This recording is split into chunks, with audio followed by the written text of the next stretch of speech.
اذیت پر صبر۔ خواص کا توکل یہ ہے کہ وہ کسی کے قول و فعل سے ہونے والی اذیت پر صبر کریں، کیونکہ اللہ عز و جل نے اپنے محبوب صلی اللہ تعالی علیہ وآلہ وسلم کو ایسا کرنے کا حکم دیا ہے۔ چنانچہ ارشاد فرمایا، جس کا ترجمہ ہے، تو تم اسی کو اپنا کارساز بناؤ اور کافروں کی باتوں پر صبر فرماؤ۔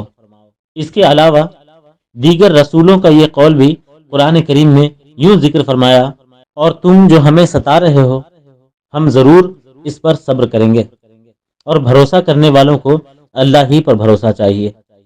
اسی طرح اللہ عز و جل نے اپنے حبیب صلی اللہ تعالی علیہ وآلہ وسلم کو یہ حکم بھی ارشاد فرمایا کہ یہ ہیں جن کو اللہ نے ہدایت کی تو تم انہی کی راہ چلو۔ معلوم ہوا اللہ عز و جل نے دو جہاں کے تاجور سلطان بحربر صلی اللہ تعالی علیہ وآلہ وسلم کو اس معاملے میں دیگر انبیاء و رسول کی پیروی کرنے کا حکم ارشاد فرمایا۔ چنانچہ ایک جگہ ارشاد فرمایا، اور ان کی ایذا پر درگزر فرماؤ اور ان پر بھروسہ کرو۔ ایک مقام پر ارشاد فرمایا جس کا ترجمہ ہے، تو تم صبر کرو جیسا ہمت والے رسولوں نے صبر کیا۔